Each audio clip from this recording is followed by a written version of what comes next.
भजन संहिता 51 जो है ये एक बहुत ही क्या कहेंगे चुभने लायक अध्याय है जो हमारे मन को चुभ सकता है, परंतु ये अध्याय बहुत ही महत्वपूर्ण अध्याय है। और भजन संहिता 51 एक ऐसा अध्याय है जो हमारे आशीषों के लिए दरवाज़ा खोलने वाला अध्याय है। आमीन। एक ऐसा अध्याय है, अगर हम लोग इस अध्याय पे ध्यान दें, इन वचनों पे ध्यान दें और वचनों के अनुसार चले, तो हमारे जीवन में अगर कोई आशीष रुकी हुई है तो वो हमारे लिए रास्ता खोलने का ये वचन हो सकता है। इसलिए एक आज हम लोग जिस विषय पर हम लोग ध्यान देंगे कि ये जो प्रार्थना है ये दाऊद ने किया जब उसने पाप किया था, और उसके बाद उसके जीवन में कई परेशानियां आई, कई प्रकार की बातें उसके जीवन में आई, और उसके लिए वो परमेश्वर से प्रार्थना करता है कि परमेश्वर मेरे जीवन से इन परेशानियों को तू दूर कर दे। आज हम सब लोग भी उपवास के साथ आए हैं शायद कि हम लोग प्रार्थना करें कि परमेश्वर मेरे जीवन के प्रॉब्लम्स को तू दूर कर दे, है ना। हम लोग ये अपेक्षा लेकर आए होंगे कि आज जब प्रार्थना होगी तो मेरे जीवन की समस्याओं को परमेश्वर दूर करेंगे। आमीन। और वो दूर करते हैं क्योंकि प्रार्थना को सुनने वाला परमेश्वर है। लेकिन बात सिर्फ प्रार्थना की जा रही है हमारे लिए, या हम प्रार्थना कर रहे हैं और उसके वजह से प्रॉब्लम दूर हो जाएगा, उतना ही नहीं है। उसके पीछे एक और कारण हो सकता है कि शायद हमको हमारे पापों के लिए क्षमा मांगना पड़ेगा, और जब हम उन पापों के लिए क्षमा मांगेंगे तब जो काम नहीं हुए या जो बीमारी आई है या जो समस्या आई है वो हमारे जीवन से दूर हो जाएगी। आमीन। क्योंकि बाइबल में पश्चाताप करना ये बहुत महत्वपूर्ण काम है। पश्चाताप का मतलब होता है कि बुराइयों से मन फिराकर परमेश्वर के मार्गों पर चलना, पाप क्षमा मांगना, पापों की क्षमा मांगना। क्योंकि वचन क्या बताता है यशायाह नबी की किताब में कि परमेश्वर का हाथ इतना छोटा नहीं है कि हमारी मदद न कर सके। हमें परमेश्वर बहरा नहीं है कि हमारी प्रार्थनाओं को सुन न सके। फिर वचन कहता है कि तुम्हारे ही अधर्मों के कामों ने, है ना, हमारे पापों के कामों ने हमारे और परमेश्वर के बीच में दूरी को लेकर आया है, जिसके कारण परमेश्वर सब कुछ कर सकता है लेकिन नहीं कर पा रहा, क्योंकि पाप की दीवार आज हमारे और परमेश्वर के बीच में खड़ी है। हालेलुया, है ना। भजन यशायाह में भी ये भी लिखा है कि तुम कितना भी उपवास करो मैं नहीं सुनूंगा, तुम कितना भी मेरे सामने हाथ फैलाओ मैं नहीं सुनूंगा, क्योंकि तुम्हारे हाथ जो है वो खून से भरे हुए हैं। यशायाह पहले अध्याय में हम लोग पढ़ते हैं। तो भले ये शब्द पाप जो है अपने को सुनने को अच्छा नहीं लगता, भले ये अपने को स्वीकार करने को अच्छा नहीं लगता कि भाई मैंने कौन सा पाप किया है, लेकिन बाइबल ये बहुत ही क्लियरली बताती है कि कई बार हमारे पाप, हमारे अधर्म हमारे आशीषों के सामने रुकावट बन के खड़े हैं।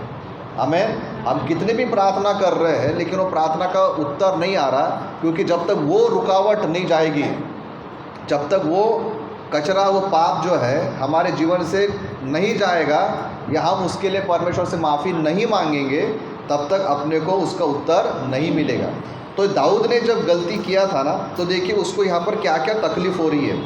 सबसे पहली बात क्या है, अगर वो जब वो कहता है भजन संहिता 51 में, और वो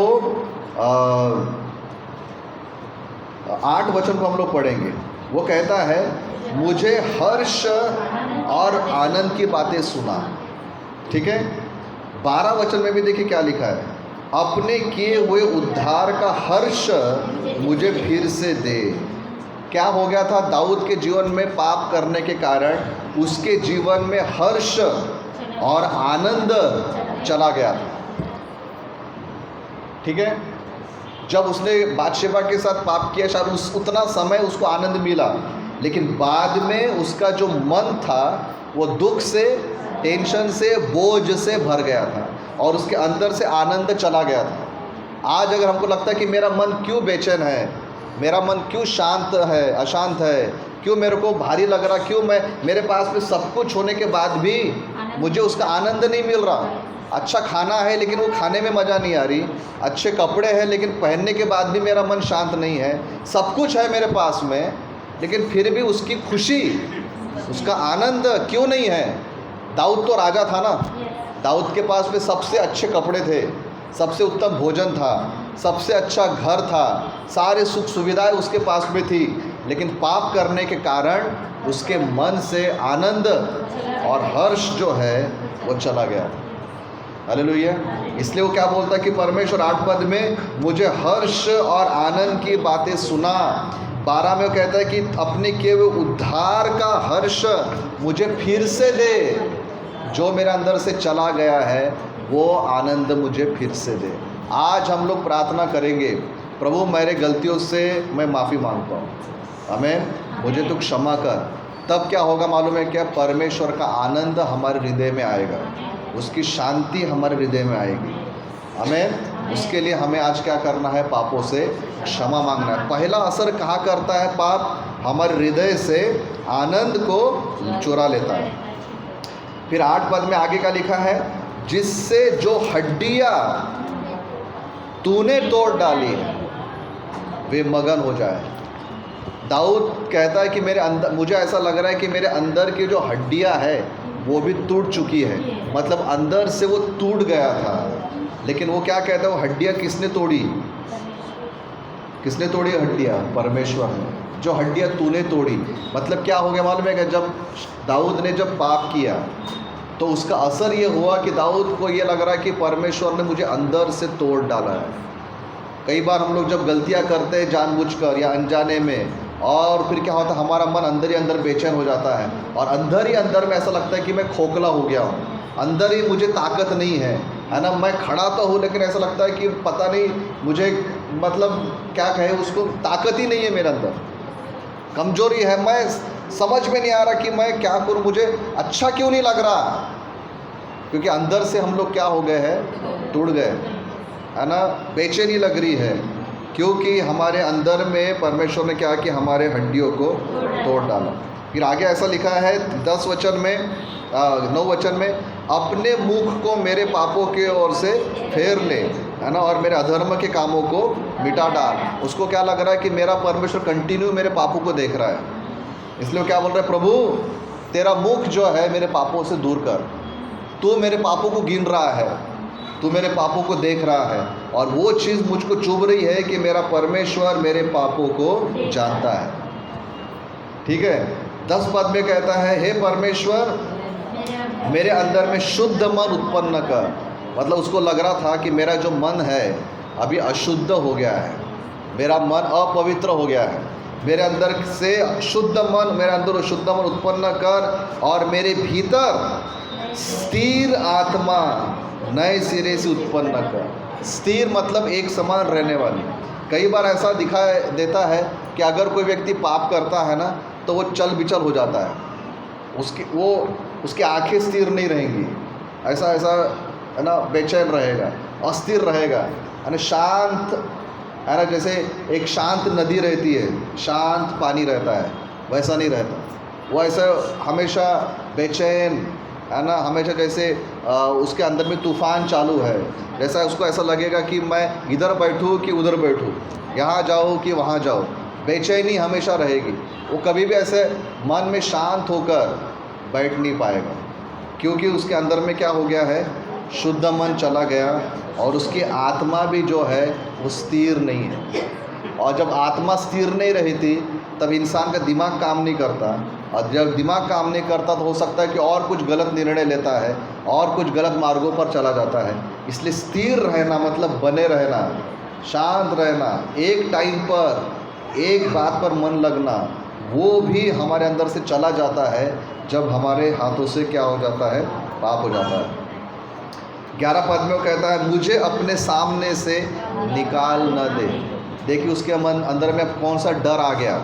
उसके अंदर में ये डर आ गया कि कहीं परमेश्वर मुझको छोड़ न दे, क्योंकि दाऊद के पहले उसको मालूम था।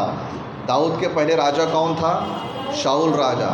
और शाऊल राजा ने जब पाप किया था तब बाइबल बताती है यहोवा ने उसको छोड़ दिया और उसको एक दुष्ट आत्मा आकर सताती थी।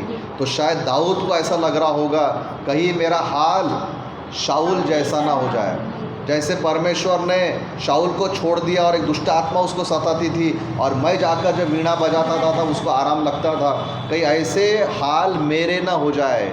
इसलिए वो डर उसके मन में आ गया और वो ये बोलने लगा कि परमेश्वर प्लीज़ मुझे अपने सामने से तू निकाल मत दे, मैं तेरे सामने बना रहना चाहता हूँ। मतलब जो व्यक्ति पाप में रहता है ना, उसको परमेश्वर की उपस्थिति का भी आनंद नहीं मिलता या उसको उसकी उपस्थिति महसूस भी नहीं होती। उसको लगता ही नहीं कि मेरे आसपास में परमेश्वर है, उसको लगता ही नहीं कि मुझे पवित्र आत्मा ने घेर के रखा है, उसको लगता ही नहीं कि मैं उसकी अग्नि में मैं चल रहा हूँ। हालेलुया। और फिर वो आगे में क्या कहता है, अपने पवित्र आत्मा को मुझसे अलग मत कर। उसको ये भी डर लग रहा था कि कहीं पवित्र आत्मा मुझसे चला न जाए। जैसे शाऊल के अंदर से यहोवा का आत्मा चला गया था, कहीं मेरे अंदर से भी अगर पवित्र आत्मा चला जाएगा तो मेरा क्या होगा। जो व्यक्ति पाप करता है उसको ये भी डर लगता है कि पवित्र आत्मा मुझसे बात कर रहा कि नहीं कर रहा, मेरी प्रार्थना सुन रहा है कि नहीं सुन रहा है, मैं किधर जा रहा हूँ। ये सारी बेचैनी, ये सारी बीमारियाँ, ये सारे प्रॉब्लम ये उस व्यक्ति के अंदर में आते हैं जो पाप करता है। Praise the Lord. और इसीलिए हमको पापों से क्षमा मांगना बहुत ज़रूरी है। Praise the Lord. तो अगर हम लोग 15 वचन पढ़ते हैं तो 15 वचन में ऐसा लिखा है, हे प्रभु मेरा मुंह खोल दे तब मैं तेरा गुणानुवाद कर सकूँगा।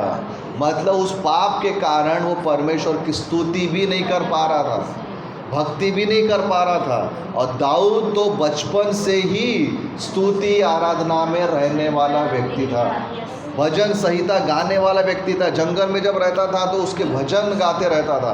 और अब राजा बन गया और राजा बनने के बाद जब उसने पाप कर लिया तो उसको ऐसा लग रहा होगा कि क्या हो रहा, मैं तो भजन गाना चाहता हूँ, मैं तो उसकी स्तुति करना चाहता हूँ, मुझे तो इतने सालों का अनुभव है कि प्रभु की स्तुति कैसे करना चाहिए, लेकिन मेरे को स्तुति करना भी नहीं आ रहा, मुझे धन्यवाद देना भी नहीं आ रहा, मुझे भजन गाना ही नहीं आ रहा। तो वो क्या बोलता है, प्रभु जी मेरा मुंह बंद हो गया है, मेरे पाप ने मेरा मुंह बंद कर दिया है, मैं तेरी भक्ति नहीं कर पा रहा, प्रार्थना नहीं कर पा रहा। कई बार ऐसा होता है कि हम लोग जब पाप में जीते हैं ना, प्रार्थना करने का मुँह नहीं खुलता, गीत नहीं निकलते, क्योंकि अंदर में पूरा सड़ाहट आ गई है, परमेश्वर संबंध टूट गया है, परमेश्वर ने हमको तोड़ डाला है, अंदर बेचैनी आ गई, अंदर में डर आ गया। इतना सारा निगेटिव बातों से जब हमारा मन भर गया तो उस निगेटिव से भरा हुए मन से स्तुति कैसे निकलेगी।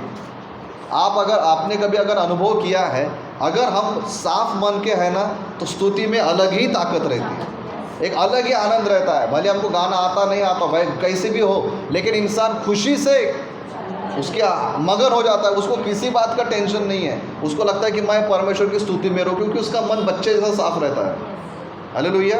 लेकिन अगर किसी का मन कड़वाहट से, बुराई से, पाप से, इन सारी बातों से भरा हुआ है, उसको ना गाने में जोश आएगा, ना ताली बजाने में जोश आएगा, ना स्तुति करने में जोश आएगा। ऐसा लगेगा कि यार कब प्रार्थना खत्म होती और कब मैं घर जाता हूँ, है ना।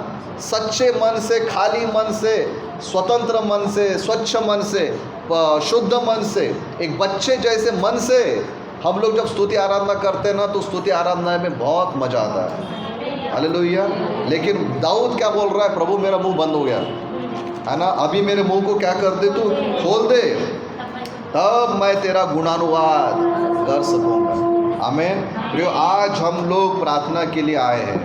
आज अगर आपको इन बातों में जो उसने अनुभव किया, अगर आपको लग रहा है कि मैं अंदर से टूट गया हूँ, मेरे अंदर से आनंद चला गया, खुशी चली गई, मैं स्तुति नहीं कर पा रहा, आनंद प्रार्थना नहीं कर पा रहा, गीत नहीं गा पा रहा हूँ, मुझे ऐसा लग रहा है कि प्रभु का आत्मा कहीं मुझे छोड़ तो नहीं दिया, प्रभु ने कहीं मुझे छोड़ तो नहीं दिया, आज हमको वापस आना है। और इसलिए वो क्या प्रार्थना करता है, बार बार एक प्रार्थना करता है कि प्रभु जी मुझे तू क्षमा कर दे, है ना। वो क्या बोलता है 7 पद में, जुफा से मुझे शुद्ध कर तो मैं पवित्र हो जाऊंगा, मुझे धो और मैं हिम से भी अधिक श्वेत हो जाऊंगा। आज हमको यही प्रार्थना करना है, प्रभु जी तेरे लहू से मुझे धो दे, मेरे जीवन में जो भी गलतियां हैं, पाप है, अधर्म है, प्रभु मुझे धो डाल, कोई भी बात मेरे आत्मा पे न रहे, कोई भी गंदगी, कोई भी बुराई मेरे आत्मा पे न रहे, मेरे मन पे ना रहे, मैं स्वच्छ हो जाऊं। आमीन, है ना। वो बोलता है 9 पद में, अपने मुख मेरे पापों की ओर से फेर ले और मेरे सारे अधर्म के कामों को मिटा डाल। प्रभु जितना भी अधर्म मैंने किया, मुझे उस अधर्म को तू मिटा डाल। फिर वो नीचे बोलता है मेरे ख्याल से एक वचन में कहता है कि मुझे, 14 वचन में कहता है कि हे मेरे परमेश्वर, हे मेरे उद्धारकर्ता परमेश्वर, मुझे हत्या के अपराध से छुड़ा ले, क्योंकि उसने बादशेबा के पति को मरवा डाला था। तो वो बोलता कि प्रभु मैंने हत्या किया है और मेरे हत्या के गुनाह से, अपराध से मुझे क्या कर, छुड़ा ले। हालेलुया। फिर वो कहता है कि प्रभु जी 6 वचन में, तू मेल बलि से प्रसन्न नहीं होता, नहीं तो मैं दे देता। होम बलि से भी तू प्रसन्न नहीं होता, है ना। बलियों का प्रथा थी उस टाइम पे कि प्रभु अगर मैं ये बलि चढ़ा दूँ, वो बलि चढ़ा दूँ, लेकिन तू उससे प्रसन्न नहीं होता। प्रभु किससे प्रसन्न होता है? 17 पद में कहता है कि टूटा हुआ मन, है ना, परमेश्वर के योग्य बलिदान है। हे परमेश्वर, तू टूटे और पिसे हुए मन को तुच्छ नहीं जानता। आज हम प्रभु के सामने आए टूटा मन लेकर। किस बात के लिए टूटा हुआ है? प्रभु जी मुझसे गलती हुई, प्रभु मुझे क्षमा कर दे, है ना। शायद आज जब हम क्षमा मांगेंगे तो हो सकता है कि जो काम हमारे नहीं हुए, जिन बातों के लिए हम लोग कई दिनों से प्रार्थना कर रहे हैं, जैसे दाऊद इतने सारे प्रॉब्लम में फंसा हुआ था, जब उसने क्षमा मांगा तब परमेश्वर ने उसको क्षमा किया और उसके सारे आशीष उसको लौटा के दिया। आज परमेश्वर वो सब हमको करेगा। आमीन। हम बोले प्रभु जी जो भी मैंने गलती किया मैं माफ़ी मांगता हूँ, मेरे कामों को मैं तेरे सामने लेकर आता हूँ। आमीन। और परमेश्वर हमको क्षमा करेगा और हमको फिर से नया बनाएगा। आइए अपने स्थान पर हम लोग खड़े हो जाएंगे, है ना। आइए हम लोग प्रार्थना में